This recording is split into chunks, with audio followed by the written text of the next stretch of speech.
दोस्तों, अक्सर हमारे दिमाग में एक बात जरूर खटकती है कि हम अमीर क्यों नहीं बन पाते हैं। आज की इस कहानी से आप ये 4 कारण समझ लीजिए, इसके बाद आप कभी गरीब नहीं रहेंगे। अगर आप भी अमीर बनना चाहते हैं तो इस कहानी को बड़े ध्यान से सुनें, और यदि आपने इनका पालन कर लिया तो विश्वास मानिए, आपको कभी बुरे दिन नहीं देखने पड़ेंगे, न कभी धन और पैसे की कमी आएगी। तो चलिए कहानी की शुरुआत करते हैं। एक बार संदीप नाम का एक लड़का बहुत परेशान रहता था। वो अपने जीवन में बड़ा आदमी बनना चाहता था, ढेर सारा पैसा कमाना चाहता था, जिसके लिए वो दिन रात काम करता, लेकिन फिर भी वो उतना पैसे वाला नहीं बन पाया जितना वो बनना चाहता था। इसकी वजह से वो बड़ा परेशान था। फिर एक दिन उसे पता चला कि उनके गांव में गौतम बुद्ध आए हैं। संदीप ने सोचा कि क्यों ना गौतम बुद्ध से पूछा जाए कि मैं अमीर और पैसे वाला कैसे बन सकता हूँ, क्योंकि संदीप ने किसी से सुना था कि गौतम बुद्ध के पास जीवन की समस्या का समाधान है। इसलिए वो दौड़ते दौड़ते गौतम बुद्ध के पास पहुंचा। उनके पैरों में गिरकर उन्हें अपनी बातें बताने लगा। गौतम बुद्ध से कहने लगा, हे बुद्ध, कृपया मुझे बताएं कि मैं अमीर कैसे बन सकता हूँ। मुझे जल्दी से जल्दी अमीर बनकर ऐशो आराम की जिंदगी जीनी है। गौतम बुद्ध संदीप की बातें सुनकर मुस्कुराकर बोले, बेटा, अगर तुम सच में अमीर बनना चाहते हो तो मैं तुम्हें एक कहानी सुनाता हूँ। उसमें तुम्हें 4 ऐसी बातें पता चलेंगी जिन्हें जानकर तुम आसानी से अमीर बन जाओगे। फिर गौतम बुद्ध कहानी सुनाने लगते हैं। वो संदीप से कहते हैं, एक गांव में एक बड़ा ही चतुर नाई रहा करता था और एक पंडित जी से उसकी मित्रता थी। दोनों पूरा दिन साथ साथ रहा करते थे। यजमानों के घरों से ही उनकी जीविका चलती थी। एक बार ऐसा समय आया कि काफी दिन बीत गए, पर किसी यजमान ने उन्हें नहीं बुलाया। अब तो उनके आगे रोजी रोटी का संकट खड़ा हो गया। परिवार को कैसे पालें, ये समस्या बनी हुई थी। फिर एक दिन नाई ने पंडित जी से कहा कि अपना धंधा तो चल नहीं रहा, क्यों ना प्रदेश चलें। प्रदेश में ही कोई छोटा मोटा काम करके धन कमाएंगे। उसके बाद वो दोनों थोड़े बहुत पैसे जो पहले से जमा करके रखे थे, उनको लेकर वो दोनों प्रदेश को जाने लगे। इसके साथ साथ नाई ने अपने औजारों की पेटी रख ली और एक मोटी सी रस्सी, एक दही से भरी हुई मटकी और एक ढोलक और साथ में कुछ सिक्के लेकर चलने लगा। पंडित जी ने पूछा, नाई भाई, आप इतनी सारी चीजों को साथ लेकर क्यों व्यर्थ में भार बढ़ा रहे हैं? दही तो चलो खाने के काम आ जाएगा, परंतु इस रस्सी और ढोलक का क्या करोगे? ये तो व्यर्थ में थकाएंगी, इन्हें यहीं छोड़ दो। नाई कहने लगा, महाराज, चीज कोई भी व्यर्थ नहीं होती, बस उसको सही समय पर इस्तेमाल करना आना चाहिए। कई बार हम लोग कुछ चीजों को व्यर्थ समझकर फेंक देते हैं या उनका सही समय पर इस्तेमाल नहीं कर पाते, इसलिए वो हमें व्यर्थ लगती हैं। पंडित जी ने सोचा, चलो ठीक ही है, जब भी मनोरंजन करने की इच्छा होगी तो ढोलक बजाकर गा लिया करेंगे। इस प्रकार नाई और पंडित शहर के लिए जाने लगे। चलते चलते रास्ते में उन्हें एक सूअर का बच्चा दिखाई दिया।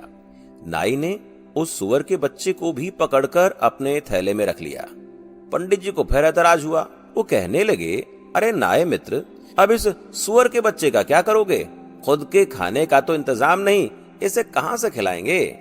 नाई बोला, कोई बात नहीं, मैं सब संभाल लूंगा, आप तो बस साथ चलिए। यदि कोई ग्राहक मिल गया तो उसे बेचकर पैसे बना लेंगे। इस प्रकार पंडित जी को समझाकर वे दोनों शहर के नजदीक पहुंच गए।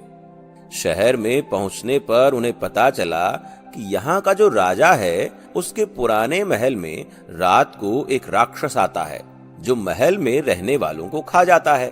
अब तक हजारों लोगों को वो खा चुका है। राजा ने पूरे शहर में यह ढिंडोरा पिटवा रखा था कि जो कोई उस महल में ठहर कर उस राक्षस को मार डाले या उसे भगा दे तो राजा उस बहादुर व्यक्ति के साथ अपनी बेटी का विवाह कर देगा और आधा राजपाट भी दे देगा। राजा की घोषणा सुनकर नाई ने पंडित जी से सलाह की और बोला, महाराज, जीवन में बड़े बनने के अवसर 1-2 बार आते हैं। यदि मनुष्य ने उन्हें गंवा दिया तो वो कभी बड़ा आदमी नहीं बन सकता। आज वही अवसर हमें आवाज देकर बुला रहा है। यदि हम राक्षस को मारने में या भगाने में सफल रहे तो जीवन भर बैठकर राज करेंगे। नाई की बात सुनकर पंडित जी बोले, अरे मूर्ख आदमी, ये अवसर हमें बुला नहीं रहा है, बल्कि हमारी मौत हमें बुला रही है। यदि हम राज्य और राजकुमारी के लालच में आ गए तो राक्षस जरूर हमें खा जाएगा। अक्सर लालच के कारण ही मनुष्य विपत्ति में पड़ता है। जीभ के लालच में ही मछलियां कांटे में फंसती हैं। ध्वनि के लालच में ही हिरण शिकारी का शिकार बनता है। दाने के लोभ में पड़कर पक्षी जाल में फंस जाते हैं। मौत और विपत्ति हमेशा लालच देकर ही जीवों को फंसाती हैं, और जो बुद्धिमान व्यक्ति होते हैं वो इस तरह के लालच में कभी नहीं पड़ते। कहीं मेहनत मजदूरी करके खा लेंगे, कम से कम जिंदगी तो सुरक्षित रहेगी।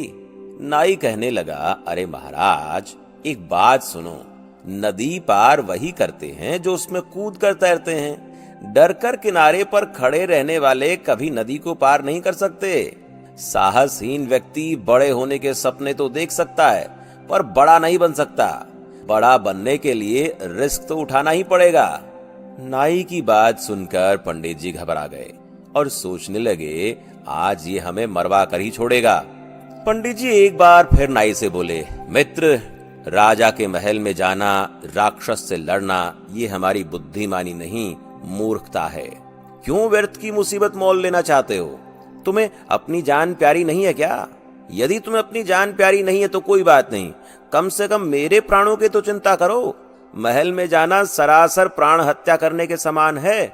नाई बोला, मित्र, परेशान मत हो, हम जरूर जीतेंगे। जीतने वाले कोई अलग काम नहीं करते, वो हर काम को अलग तरीके से करते हैं।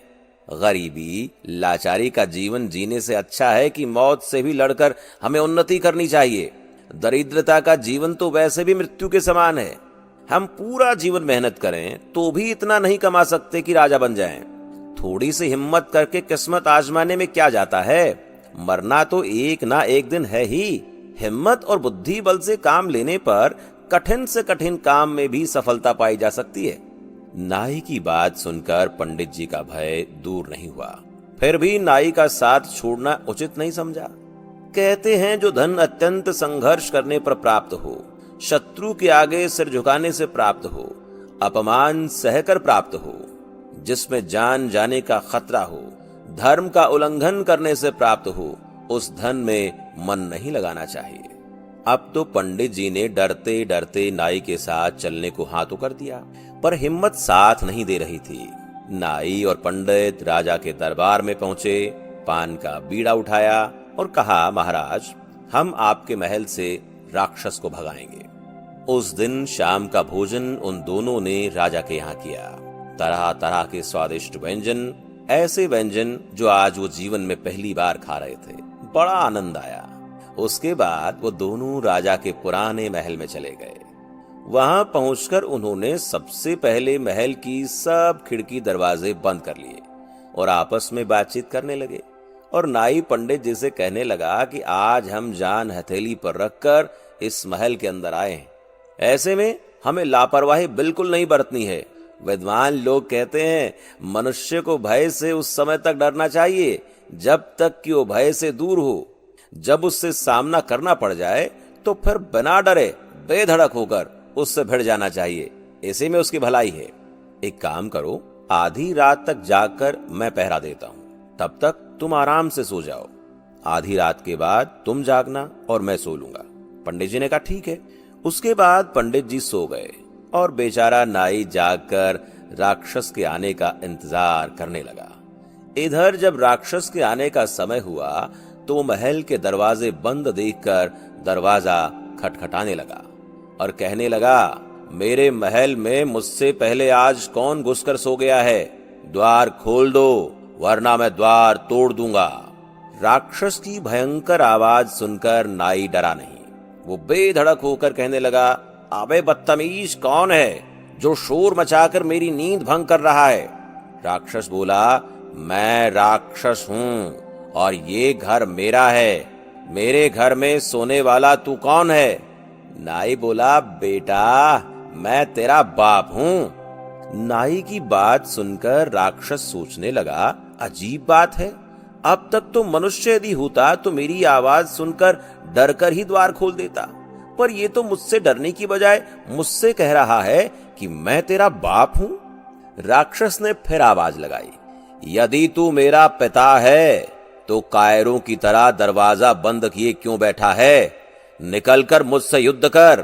अंदर से नाई ने कहा, यदि मैंने दरवाजा खोल दिया तो तू मुझे देखते ही मर जाएगा। मेरा सामना करने की तुझमें हिम्मत नहीं है, इसलिए तेरी भलाई के लिए ही मैंने दरवाजा बंद किया है। राक्षस ने सोचा, जरूर कोई मुझसे भी ताकतवर है, तभी तो बिना डरे मेरी बात का जवाब दे रहा है। कहीं ये वाकई मेरा बाप तो नहीं? फिर सोचा, अगर ये मेरा बाप होगा तो आकार में भी मुझसे बड़ा होगा और बल में भी। राक्षस बोला, ठीक है, यदि तू मेरा पिता है तो अपना बल दिखा और मेरा भी देख, कुछ अपनी पहचान बता और मेरी भी पहचान देख। इतना कहकर राक्षस ने अपने सिर का एक बाल तोड़कर एक छिद्र के द्वारा महल के अंदर फेंक दिया और कहा कि ये देख, ये मेरा बाल है। राक्षस का बाल काफी मोटा था। तभी जवाब में अंदर से नाई ने अपने साथ जो रस्सी लाई हुई थी उसे बाहर फेंकते हुए बोला, ले ये देख, ये मेरी मूंछ का बाल है। नाई के द्वारा फेंकी गई रस्सी को देखकर राक्षस डर गया और सोचने लगा, इसका मूंछ का बाल इतना बड़ा है तो ये कितना बड़ा होगा। उसने फिर से आजमाइश की और अपने सिर से एक जूं पकड़कर भीतर को फेंकी। राक्षस का जूं भी काफी बड़ा था। अंदर से नाई ने सुअर का बच्चा बाहर फेंकते हुए कहा, ले देख, ये मेरे सिर की जूं है।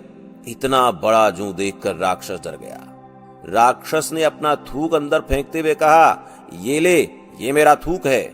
जवाब में नाई ने अंदर से मटकी से दही उड़ेल दिया और कहा, ये देख, ये मेरा थूक है। ये देखकर राक्षस के पैर उखड़ गए। वो सोचने लगा कि जरूर ये मेरा पिता ही है। फिर भी उसने एक बार और परीक्षा करने की सोची। उसने जोर से गर्जना की।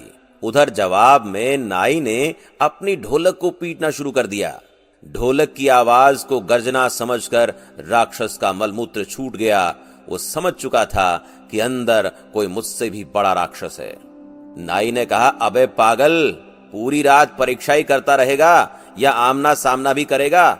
ले, मैं दरवाजा खोलता हूं, तू मेरा दर्शन भी कर ले। इतना कहकर नाई दरवाजे के ऊपर छुपकर बैठ गया और पंडित जी से दरवाजा खोलने के लिए कहा।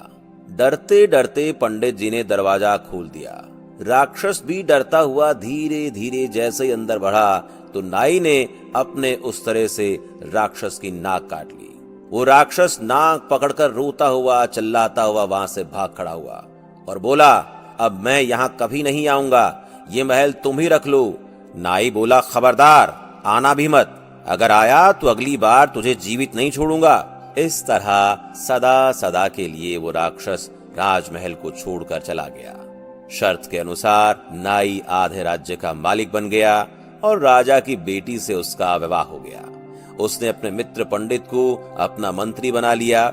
उसके राजा के रूप में नाई अपने मंत्री पंडित से कहता है, हे मित्र, मनुष्य इन 4 बातों